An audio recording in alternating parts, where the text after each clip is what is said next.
When Benin stopped a coup last week, thousands of Africans were disappointed, not relieved.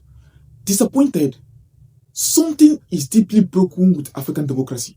And once you understand why people are cheering when their governments fall, you will never see this continent the same way again. Since 2020, Africa has seen 11 successful military takeovers. Mali in 2020, frustrated soldiers overthrew their presidents while crowds celebrated.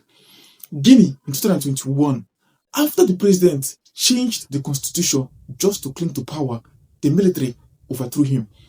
Burkina Faso in 2020, 2 coups in just 1 year, both justified by the government's failure to stop jihadist insurgencies tearing through the Sahel. Niger in 2023 in July, President Bazoum's guard detained him and thousands flooded the streets, celebrating.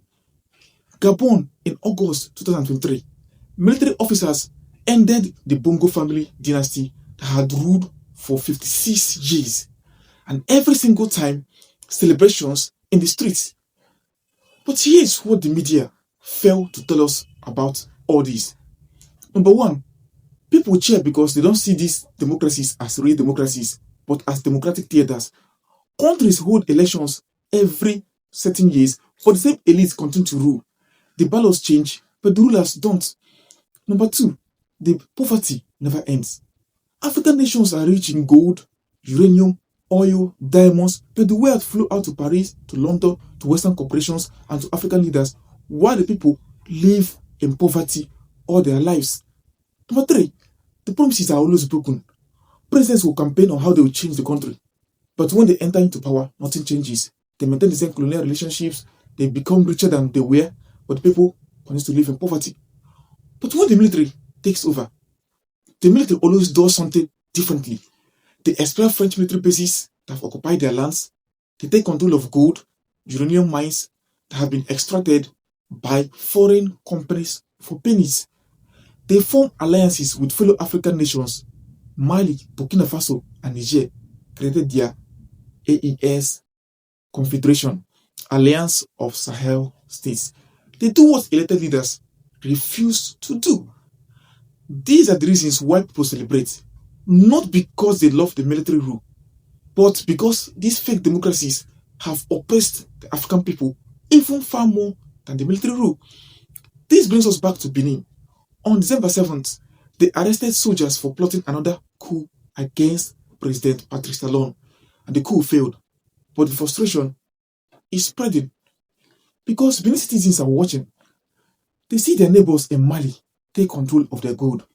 They see Burkina Faso and Niger controlling their uranium. They see these countries building African-oriented partnerships.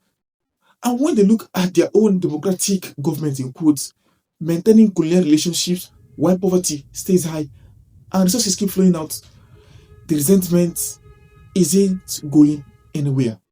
Now, African democracies face a make or break moment. It is either they become truly democratic, in that they nationalize our resources, they end poverty, they make things work, they make sure that they hold true elections, they make sure that Africa works, or people will keep celebrating when they are overthrown. We do not endorse military takeovers, and neither also do we endorse democratic governments that fail to deliver the fruits of democracy. So what we're asking is, African leaders, you ask us to vote, deliver the results that you promised us during campaign. What are your thoughts?